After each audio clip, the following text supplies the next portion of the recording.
Selama beberapa tahun terakhir, berbagai kasus guru dilaporkan orang tua murid semakin marak terjadi. Salah satu alasannya, orang tua tidak terima ketika anak mereka didisiplinkan dengan sedikit keras oleh guru di sekolah. Muncul beberapa kasus yang menghadapkan guru dengan hukum atau bahkan dengan kekerasan. Tahun 2016, seorang guru SMK Negeri 2 Makassar bernama Dahrul dipukul oleh orang tua muridnya di dalam lingkungan sekolah. Orang tua siswa kelas 2 jurusan gambar ini meninju korban di bagian hidung dan pelipis saat proses belajar mengajar sedang berlangsung. Kasus yang terjadi pada 10 Agustus 2016 ini sempat viral di media sosial. Oktober 2022, media sosial kembali dihebohkan dengan kasus seorang guru pendidikan agama Islam di SMK Negeri 1 Taliwang, Sumbawa Barat, NTB, dilaporkan ke polisi karena memukul siswanya yang tak mau sholat. Orang tua siswa itu bahkan menuntut sang guru, Akbar Sarosa, membayar 50 juta rupiah atas pemukulan itu. Agustus 2023, nasib pilu dialami seorang guru di Padang Ulak Tanding, Kabupaten Rejang Lebong, Bengkulu. Guru SMA bernama Zaharman harus menerima kenyataan mata kanannya buta permanen usai diketapel orang tua siswa pada 1 Agustus 2023. Kejadian bermula saat Zaharman menegur seorang siswanya berinisial PDM yang ketahuan merokok di lingkungan sekolah saat jam pelajaran. Usai ditegur oleh Zaharman, PDM lalu pulang ke rumah dan melaporkannya kepada orang tuanya. Dan kasus terbaru yang mencuri perhatian publik, seorang guru honorer di SD Negeri Baito, Konawe Selatan bernama Supriani ditetapkan sebagai tersangka usai dituduh menganiaya siswanya yang merupakan anak anggota kepolisian. Korban disebut mengalami luka lebam. Hingga kini, Supriani masih menjalani proses hukum. Rentetan kasus ini membuat guru tidak berani menegur siswanya lantaran takut berujung pelaporan atau bahkan penganiayaan. Lantas, apa langkah pemangku kebijakan? Dalam hal ini, Menteri Pendidikan menghadapi fenomena ini? Tim TV One mengabarkan.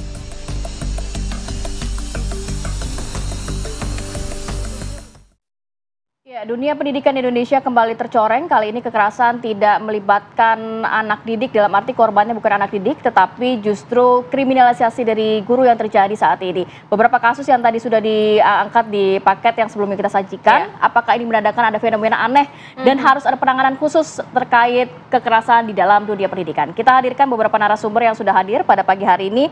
Sudah ada Ibu Hetifah Saifudian, Ketua Komisi 10 DPR RI. Selamat pagi, Ibu Hetifah. Selamat pagi. Pagi. Kemudian juga ada Pak Satriwan Salim, Koordinator Nasional Perhimpunan Pendidikan dan Guru. Selamat pagi, Pak Satriwan. Selamat pagi. Dan kita juga sudah bergabung bersama Ibu Supriani selaku guru honorer. Ya. Selamat pagi, Assalamualaikum Ibu Supriani. Assalamualaikum Ibu Supriani.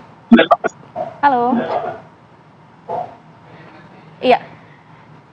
Baik, Ibu Supriani sudah bisa mendengar suara kami, Bu? Iya, Ibu Supriani, selamat pagi. Bisa. Baik. Terima Bisa. kasih banyak waktunya Ibu. Sebelumnya kami turut prihatin atas kasus yang melanda Ibu Supriani. Saat ini boleh diinformasikan kepada kita progresnya seperti apa, karena ini nampaknya cukup pelik begitu ya, sedang menjalani proses hukuman. Belum lagi kita juga mendengar ada permintaan uang dari keluarga korban dan lain sebagainya. Mungkin boleh dijelaskan.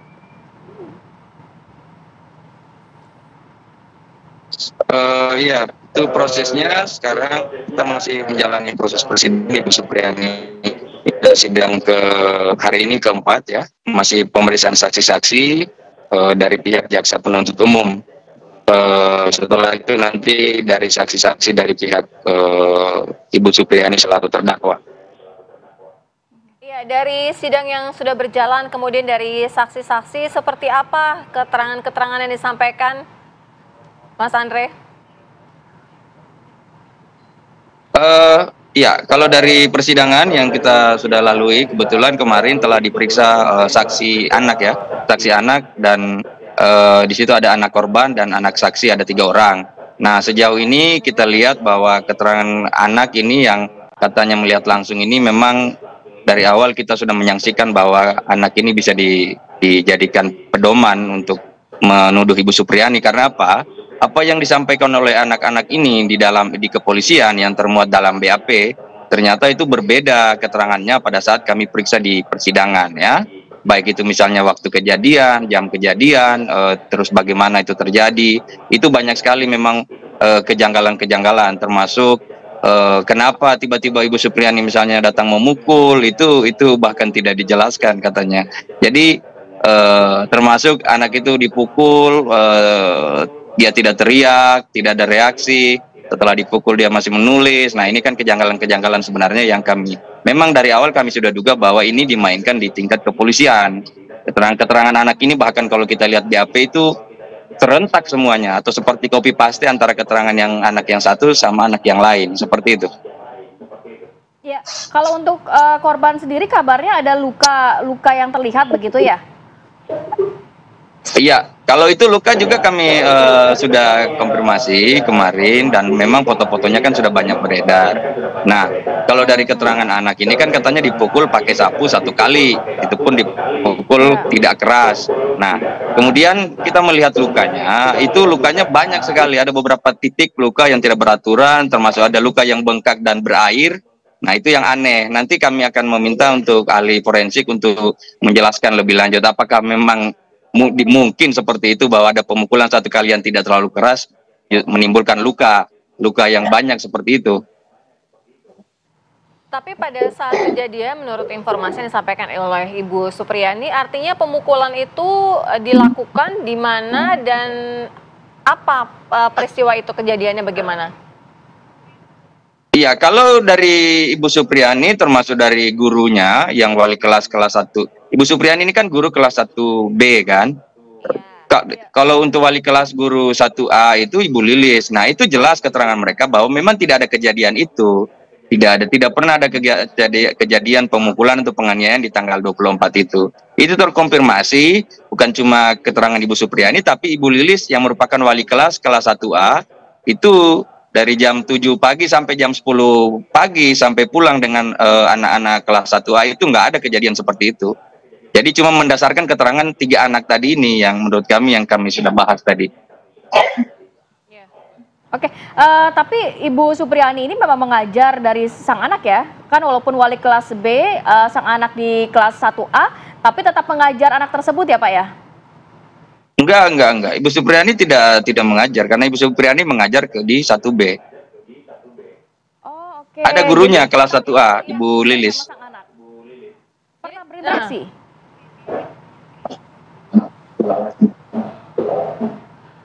Mas Andre, boleh tidak diberikan kesempatan untuk Bu Supriyani menjelaskan bahwa Bu Supriyani ada tidak interaksi dengan korban ataupun anak-anak yang memberikan kesaksian dari BAP ini, yang 3 murid ini, Bu Supriyani? Iya. Masalah anak itu yang cerita 3 orang itu. Ya, untuk 3 orang saksi yang kemarin sudah diperiksa itu semua keterangannya tidak sesuai dengan apa yang ada di sekolah, dan pada saat tanggal 24 hari Rabu itu tidak ada kejadian apapun di sekolah itu, dan saya itu mengajar di kelas 1B sedangkan korban ada di kelas 1A, dan itu pun ada gurunya sendiri, Ibu Lilis Herlina Dewi. Baik, tapi sebelumnya memang pernah ada interaksi antara Ibu Supriyani dengan korban tersebut, Bu, dan 3 orang saksi lainnya? Tidak pernah, Bu. Oh, tidak pernah. Kalau yang kita dengar juga sebelum ini lanjut kepada proses hukum sempat ada mediasi. Kemudian tak lama setelah mediasi tersebut ya Bu ya, kabarnya justru malah lanjut ke proses hukum ya Bu ya. Mediasinya seperti apa? Apakah waktu itu gagal untuk mediasi atau seperti apa? Iya. Kita sempat datang di rumah orang tua korban itu meminta maaf ya, itu pun kita dipaksa oleh penyidik Pak Jeffrey untuk datang di rumahnya supaya kita mengakui kesalahannya, minta maaf supaya permasalahan ini tidak berlanjut. Tapi setelah kita datang di rumahnya tidak diterima permintaan maaf itu. Apa yang diutarakan Bu Supriyani ketika tidak menerima permintaan maaf?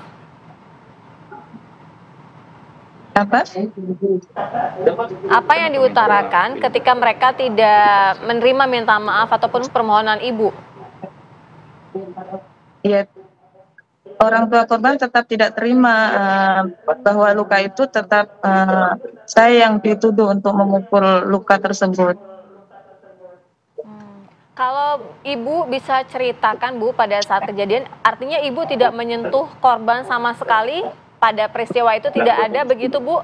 Berbeda sekali dengan apa yang disampaikan oleh BAP dan ketiga anak lainnya? Pada waktu itu hari Rabu tanggal 2024 itu mulai pagi jam 7 itu saya sudah datang di sekolah dan sampai jam 10 anak-anak pulang itu saya ada di kelas saya itu 1B. Dan jam 10 itu anak-anak sudah tidak ada di sekolah, Bu. Baik. Ibu Supriyani, benarkah adanya permintaan uang nominal 20-50 juta dari keluarga korban ini, Bu, kepada Ibu agar masalahnya selesai secara damai? Iya, yang pertama itu permintaan uang 2 juta ya. 2 juta itu Pak Kapolsek datang langsung di rumahnya kepala desa karena katanya minta uang 2 juta supaya saya tidak ditahan. Terus yang kedua ada 50. ya 50 juta itu penyidik sendiri yang menyampaikan ke pihak kami karena orang tua korban tidak bisa atur damai, kita disuruh siapkan uang sebesar 50 juta. Yang 15 juta. Itu disampaikan tidak juga di dalam persidangan begitu Bu? Ya. Itu sudah disampaikan tidak di dalam persidangan juga? Nanti. Iya, nanti. Oke, akan disampaikan berarti ya. Baik, saya mau bergeser ke Ibu Hetifah. Ibu Hetifah sudah cukup banyak kita mendapatkan informasi dari Ibu Supriyani. Kita mengedepankan asas praduga tidak bersalah begitu ya. Tadi juga dikatakan saya tidak terlibat. Kemudian selain tidak terlibat sudah ada upaya damai juga. Selain itu juga ternyata ada permintaan uang. Sejumlah uang 2 juta, 50 juta dan lain sebagainya kepada seorang guru honorer dari Komisi 10 DPR RI. Sudahkah ada langkah lebih lanjutnya?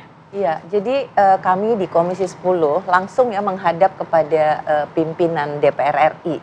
Karena menurut kami ini bukan semata-mata kasus yang terkait dengan guru. Walaupun memang terkait dengan Ibu Supriyani dengan status sebagai guru honorer, kemudian juga bagaimana kita ingin memberikan satu lingkungan yang aman bagi guru. Kita punya undang-undang guru dan dosen yang harus ditegakkan, tapi ini sudah terkait juga dengan aspek hukum ya. Jadi kami menyampaikan kepada pimpinan DPR yang kebetulan juga berada di Komisi 3 agar ini menjadi perhatian bukan hanya Komisi Pendidikan semata-mata tapi juga Komisi 3. Kalau bisa memang segera ya panggil Kapolda, kemudian melakukan investigasi, berikan sanksi yang tegas ya kepada orang-orang yang melakukan satu tindak kriminalisasi yang kebetulan sekarang korbannya ini adalah seorang guru. Dan tentu saja ini akan memberikan satu dampak jangka panjang yang sangat tidak bagus ya kepada iklim pendidikan kita ya. Bayangkan kalau guru-guru lain melihat kasus ini, kemudian mereka terdemotivasi, kemudian akhirnya tidak acuh atau cuek ya kepada usaha kepada untuk membuat ya atau mendidik karakter dan juga mendisiplinkan anak ya. Kita memiliki sebetulnya Mbak satu undang-undang yang bagus sekali sudah disusun dari mulai tahun 2005 ya nomor 14 tentang guru dan dosen.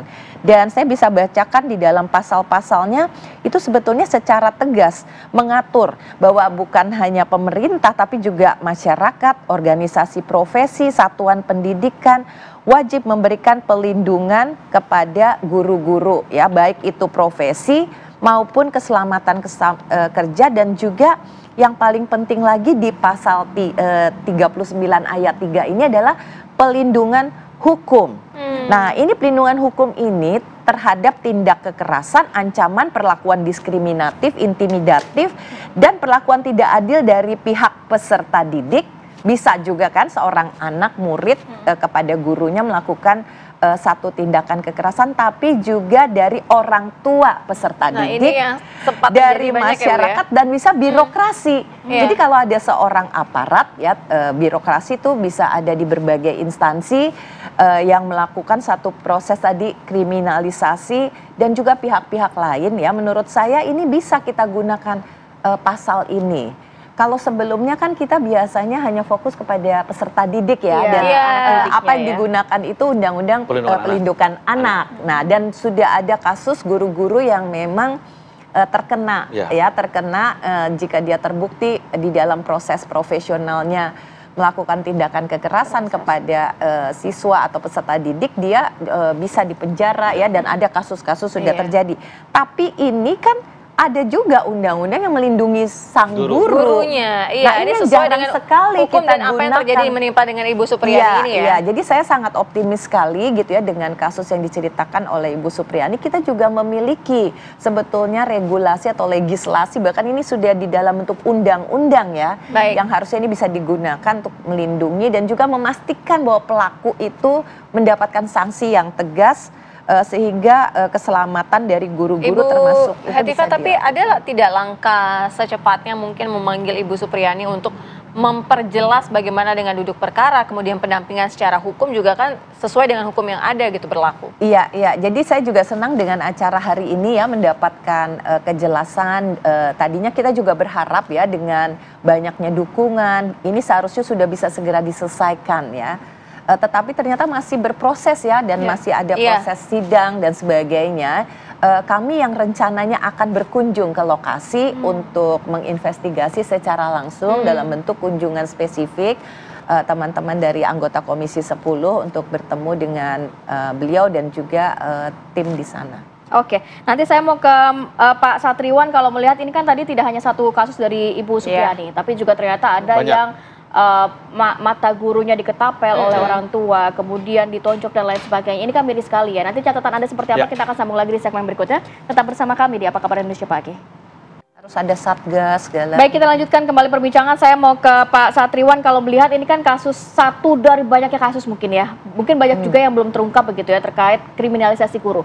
Nah, ini catatan dari Anda seperti apa khususnya untuk kasus Ibu Supriyani dan kasus-kasus lainnya? Ya, terima kasih. Yang pertama tentu kita mengecam ya berbagai bentuk kekerasan yang ada di satuan pendidikan. Baik itu yang korbannya siswa, peserta didik maupun korbannya adalah guru. Dalam konteks kasus ini, P2G kami mencatat di 2024 ini, selain Ibu Supriyani gitu ya sebagai korban dalam hal ini ya, quote unquote, juga ada guru agama SD negeri di Muna ya, di Sulawesi itu juga yang menjadi tersangka, guru pendidikan agama, udah 58 tahun. Dia tersangka beliau karena dituduh memukul siswa pakai sapu gitu ya, padahal tidak sengaja sebenarnya gitu.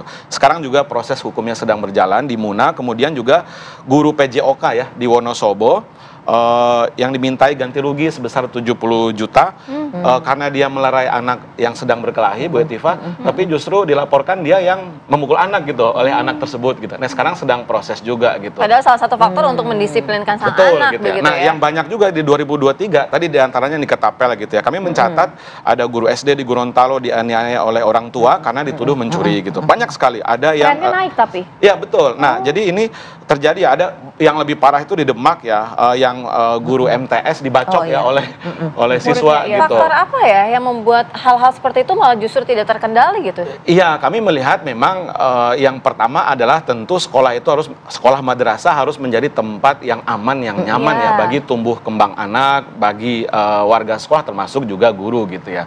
Nah, yang kedua adalah memang kita sebagai pendidik gitu ya tidak boleh melakukan pendisiplinan menggunakan kekerasan apalagi fisik. Itu udah clear ya. Ki Hajar Dewantara juga mengajarkan hal demikian gitu.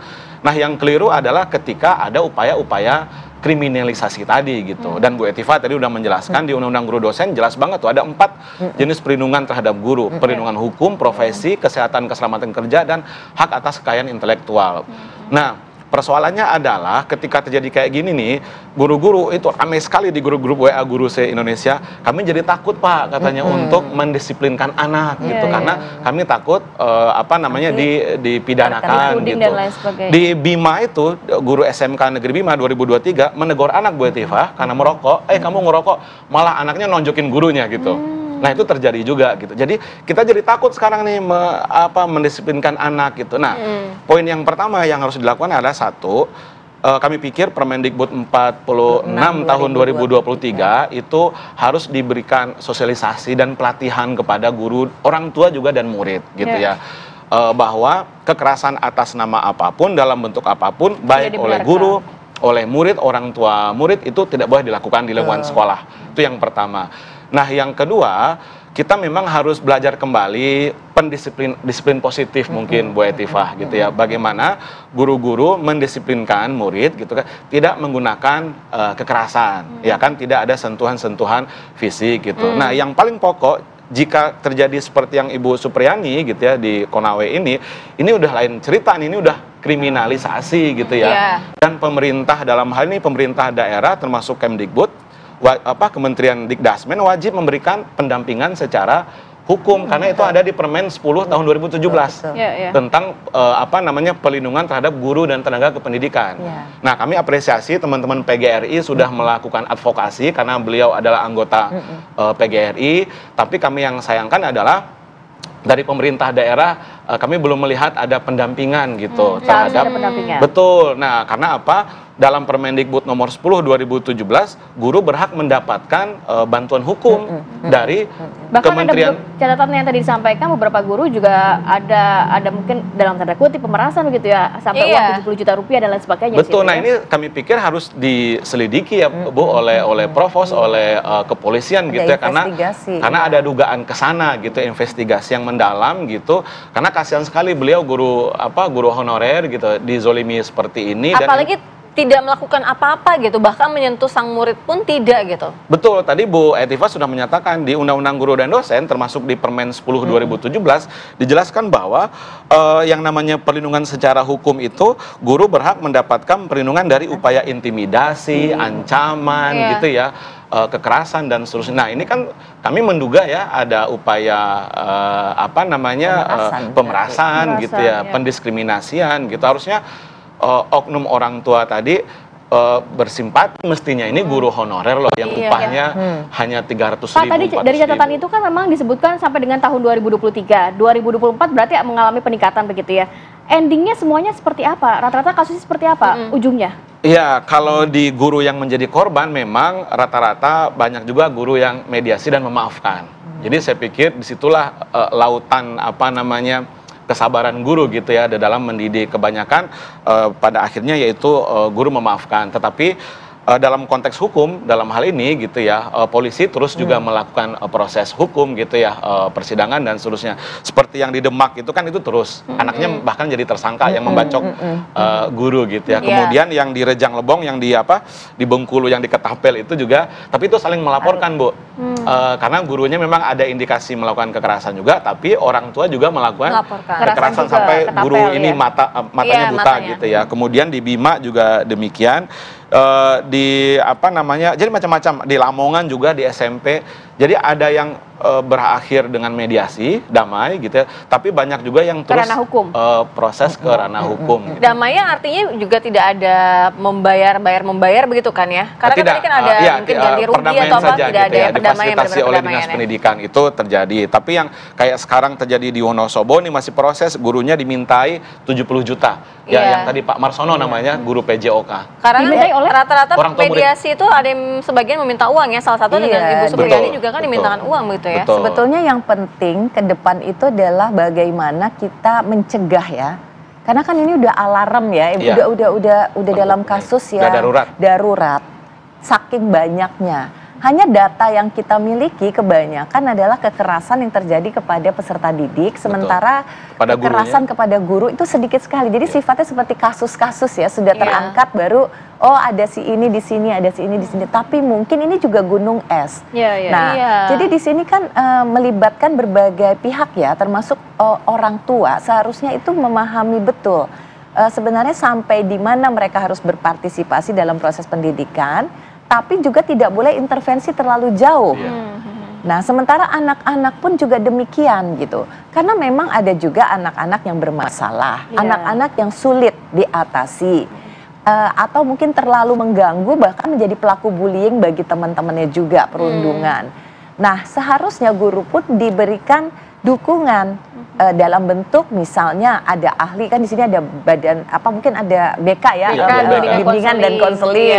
Kemudian juga mungkin psikolog ya, bahkan jika sudah sampai tahap yang sangat serius gitu, seorang ahli seperti psikiater pun seharusnya bisa membantu sekolah.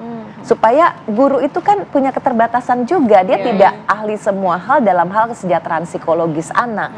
Dan itu anak beda lagi begitu ya, ketika anak mengalami satu masalah sehingga dia misalnya sulit seperti itu dan bahkan melakukan kekerasan kepada teman atau bahkan kepada gurunya, itu juga pasti ada alasannya. Apakah dia juga korban dari kondisi di rumahnya, keluarganya, apakah orang tuanya juga memiliki temperamen yang keras dan sering melakukan juga kekerasan kepada anaknya. Jadi memang ini menjadi tugas yang berat bagi sekolah ya untuk memahami kondisi setiap anak ketika mereka memiliki satu sikap yang agak berbeda dari anak. Itu menjadi catatan juga untuk dunia pendidikan ya. Saya coba untuk mendalami ke Ibu Supriyani lagi. Ibu Supriyani, sejauh ini dalam proses persidangan dan lain sebagainya, adakah bentuk intimidasi yang Anda dapatkan, Bu, selain juga tadi permintaan uang? Coba itu ya, cuma permintaan uang dan diintimidasi untuk meminta maaf, mengakui kesalahan. Ada tidak intimidasi ataupun hal-hal lain yang Ibu merasa ditekan begitu, baik dari orang tua korban atau dari pihak-pihak lainnya, mungkin dari kepolisian begitu, Bu? Iya, kalau itu bisa kami jawab bahwa setelah kasus ini viral, kemudian ada upaya-upaya misalnya dari kepolisian dan kejaksaan untuk melakukan mediasi. Ini kan aneh, maksudnya di tahapan harusnya pada saat posisi di penyidikan dan penuntutan kan bisa lakukan mediasi. Nah sekarang di tahap persidangan mereka mau mediasi, tapi kami melihat bahwa justru mediasi ini mediasi yang pura-pura. Karena apa? Tujuan dari itu adalah untuk memaksa Ibu Supriyani mengakui kesalahan dan meminta maaf. Jadi kan kita tahu bahwa untuk syarat sebuah perdamaian kan harus ada pengakuan dan permintaan maaf. Nah ini yang mau dikejar. Sementara kami sudah menolak. Kami mengatakan kami tidak menerima lagi namanya mediasi, nanti kita bertarung aja di pengadilan. Kita harus buktikan siapa yang benar dan siapa yang salah. Dan kalau memang Ibu Supriyani bebas dari segala dakwaan, kami meminta agar pihak-pihak yang telah membuat Ibu Supriyani tersangka dan menahan Ibu Supriyani agar juga diproses, baik itu mungkin secara etik maupun secara pidana. Gitu. Pidana, iya. Pak Andri, sudah ada pendampingan dari pemerintah pusat atau pemerintah daerah terkait kasus ini? Untuk yang mendampingi Ibu Supriyani ya cuma dari kami LBH itu kan. Kalau yang seperti dari KPAI ini kan cuma datang fokusnya kemarin saya lihat di anak korban ya. Padahal kan kami juga makanya kami mengeluhkan, kami sampaikan protes. Saya bilang Ibu Supriyani ini punya juga anak kecil yang melihat ibunya ditahan di kejaksaan. Ini kan juga harus didampingi seharusnya, gitu.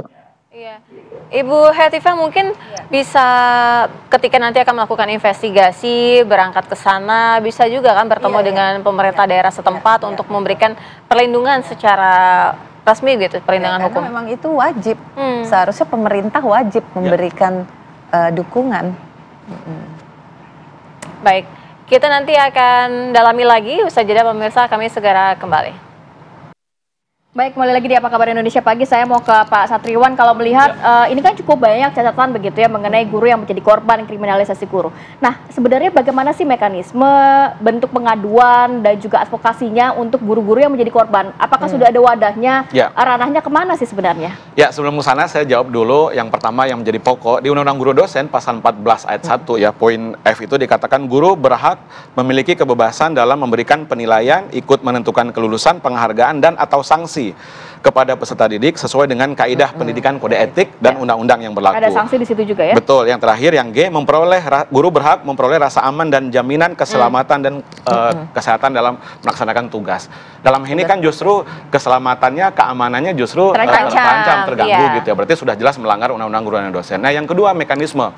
Memang sudah ada Permendikbud nomor 46 tahun 2023 tentang pencegahan dan penanganan kekerasan di satuan pendidikan, sekolah atau madrasah atau pesantren. Nah, tetapi sayangnya adalah ini macan kertas. Dan beban untuk pencegahan, penanganan dan seterusnya itu lebih banyak dibebankan kepada sekolah, kepada guru dalam hal ini. Artinya tidak berjalan ya? Betul, tidak berjalan, betul. Padahal di dalam permen ini dikatakan daerah Pemda, baik kota, kabupaten, provinsi wajib memiliki satgas pencegahan dan penanganan kekerasan. Jadi setiap daerah? Betul, wajib. Berarti semua provinsi, semua kabupaten kota, di sekolah juga wajib punya gitu kan ya.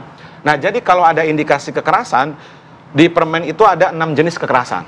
Ya kan? Kekerasannya terhadap guru atau kepada kedua-duanya? semuanya? Bisa Semua. guru yang jadi korban, bisa siswa yang jadi korban gitu ya. Nah, apa yang dilakukan yang pertama, TPPK. Sekolah itu harus memiliki TPPK, tim pencegahan dan penanganan kekerasan di satuan pendidikan. Lapor ke TPPK gitu. Atau mekanisme yang kedua, di Undang-Undang Guru Dosen juga dijelaskan bahwa guru itu kan anggota organisasi profesi. Jadi guru itu dia berhak didampingi, diadvokasi, dibela gitu ya oleh organisasi profesi tempat dia bernaung. Apakah ini PGRI atau P2G atau IGI, Persatuan Guru NU dan seterusnya. Nah, yang ketiga, di dalam Permendikbud nomor 10 tahun 2017 tentang pelindungan guru dikatakan, pasal 4 itu, pemenuhan dan atau pemulihan hak pendidik dan tenaga kependidikan dan seterusnya dapat berupa bantuan kepada pendidik tenaga kependidikan untuk mendapatkan penasihat hukum dalam penyelesaian perkara melalui proses pidana, perdata, tata usaha negara, dan pemenuhan ganti rugi bagi guru. Ini yang tidak bekerja. Jadi itu beban guru sendiri yang menjadi korban jadi guru yang memikirkan sendiri gitu. Akhirnya teman-teman LBH dan sekolah bagaimana? Kalau berdasar dari apa yang terjadi, peristiwa-peristiwa yang terjadi, pendampingan dari sekolah apa yang dilakukan sekolah? Kalau misalnya jangan sekolah mestinya Mbak yang mendampingi. Jangan sekolah justru, tetapi Satgas itu. Satgas. Tapi maksudnya paling tidak sekolah melapor tidak sih bahwa ini ada peristiwa-peristiwa seperti ini, dibutuhkan Satgas. Karena kan tadi Satgasnya tidak diberikan dari Pemdanya begitu kan? Betul. Nah, ya guru memang ini harus menjadi PR juga ya, pemahaman guru tentang haknya guru-guru, perlindungan terhadap guru, ada 4 jenis perlindungan tadi, profesi, hukum, kesehatan, keselamatan kerja, hak kekayaan intelektual. Ini memang sangat minim juga ya pemahaman guru. Kadang-kadang sekolah tuh juga agak menutup-nutupi kalau ada suatu kejadian atau kasus kekerasan di sekolahnya karena mungkin mempengaruhi image dari sekolah tersebut. Mereka khawatir. Jadi ini sebenarnya bisa jadi peristiwa terhadap guru ini ya tadi gunung es lebih banyak lagi sebenarnya mungkin cuma tidak terekspos saja. Tapi berarti missing link-nya di mana ya? Mekanisme itu kan tidak berjalan. Padahal kan seharusnya tupoksinya sudah ada masing-masing gitu kan.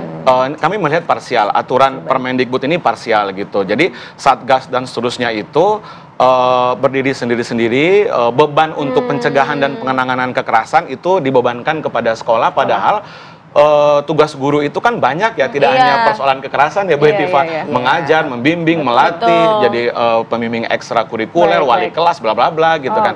Tapi yang absen di sini bagi kami adalah yang sangat disayangkan di level pemerintah daerah gitu. Tidak ada perannya ya. Betul. Yang kedua adalah organisasi profesi itu juga wajib memberikan melindungi, betul, ada di Undang-Undang Guru dan Dosen gitu. Bahkan ketika ada dugaan guru melanggar kode etik mestinya nggak langsung ke ranah hukum, tapi diselesaikan di betul dewan itu. Betul termasuk di dewan kode etik atau di mahkamah kehormatan organisasi profesi, nggak langsung ke pidana. Oke, Bu Hetiva, kalau di atas kertas ini sebenarnya sudah sangat jelas, sudah sangat melindungi guru-guru begitu ya. Tapi saat ini kondisinya tidak seperti itu. Bagaimana juga memang ini baru ya, kan Permendikbudristek nomor 46 ini baru tahun 2023. Jadi memang kita akan mendesak ya agar ini disosialisasikan lebih intensif dan masif, dan juga dicek efektivitasnya. Misalnya tadi TPPK di sekolah ataupun Satgas di tingkat pemerintah ya, di tingkat kabupaten kota ataupun provinsi apakah sudah terbentuk. Dan apakah kasus-kasus yang ada bukan hanya orang komplain tapi tidak dihandle gitu ya. Jadi apakah kasus yang masuk betul-betul kemudian ditangani sampai tuntas. Nah ini menarik ya, karena apa yang sebenarnya aturan itu bagus tetapi belum sepenuhnya dilaksanakan. Nah sehingga sampai kasus-kasus seperti ini terjadi, ya mudah-mudahan dengan kasus ini menjadikan kita lebih bersemangat memastikan aturan ini ditegakkan.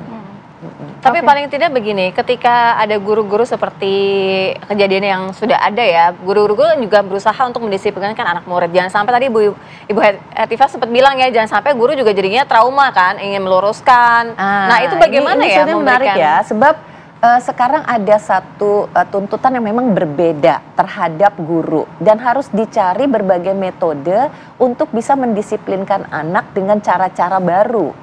Karena dulu gitu ya, kita kan tahu ya pasti ada menyangkut fisik minimal atau membuat anak misalnya katakanlah dihukum lari 100 kali itu juga membuat suatu efek yang sebenarnya kurang bagus, sehingga anak menganggap bahwa berlari itu sebagai hukuman. Punishment. Padahal ini sesuatu yang sehat ya bagi kita untuk membiasakan anak juga jogging dan sebagainya.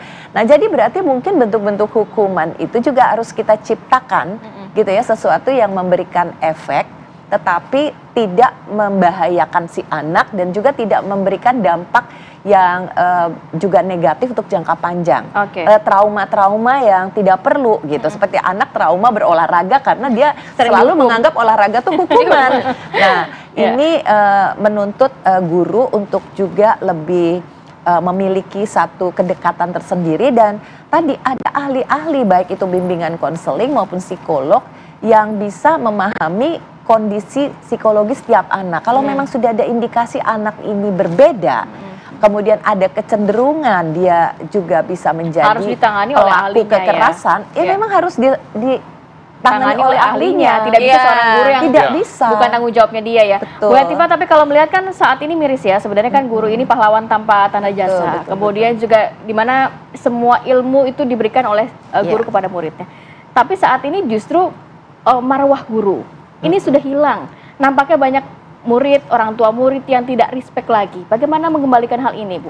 Nah, jadi kembali ya, kalau dari sisi kami sebagai DPR RI, kan kita sudah tadi memiliki undang-undang. Undang-undang itu selain masalah perlindungan, sebenarnya yang pertama adalah bagaimana meningkatkan pengakuan kita kepada guru itu sebagai profesi. Jadi mereka memang harus dilindungi ketika menjalankan tugas profesionalnya. Tapi sebagai profesi, mereka juga memiliki hak untuk mendapatkan satu masukan untuk mengasah kompetensi mereka secara berkelanjutan. Tapi pengakuan itu kan harus ada manifestasinya apa? Misalnya status. Ya kita mengakui guru, wah bagus dia itu berjasa. Tapi statusnya tidak jelas. Seperti kita ketahui banyak guru seperti Ibu Supriani masih honorer bisa berpuluh-puluh tahun, tidak ada kejelasan. Dan mereka tidak ada merasa secure dengan profesinya ya, karena bisa sewaktu-waktu dihentikan dan kesejahteraannya memang tidak memadai. Nah, dengan adanya upaya untuk meningkatkan status menjadi lebih jelas sebagai aparatur sipil negara, karena mereka memang bekerja dan dibutuhkan, ya kita wajib memberikan kejelasan status. Kalau status sudah jelas, kesejahteraannya lebih terjamin. Nah, jadi berarti kan pelindungan itu bukan hanya hukum, tapi juga dari sisi kesejahteraan dan juga kompetensinya. Itu yang harus dilakukan sekarang dan jadi tugas berat dari menteri-menteri baru. Baik, kita ke Ibu Supriani. Ibu Supriani, apa yang ingin Ibu sampaikan, Bu? Ini kan tadi juga dikatakan bahwa seharusnya guru mendapat pendampingan secara hukum, dan nanti juga dari Ibu Hetifah akan membantu ke sana untuk bertemu dengan Ibu Supriani.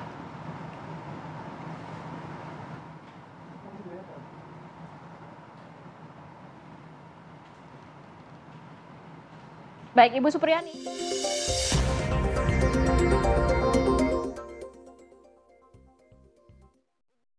Dibebaskan dari segala hukuman apapun dan bisa kembali bertugas di tempat saya mengajar lagi. Semoga proses persidangan dan kasus ini dapat selesai dengan tuntas dan juga memberi keadilan kepada Ibu Supriani ya, Bu ya. Betul. Terima kasih banyak sudah bergabung bersama kami. Assalamualaikum. Iya. Terima kasih yang sudah hadir pada pagi hari ini. Sehat selalu semuanya. Assalamualaikum. Waalaikumsalam.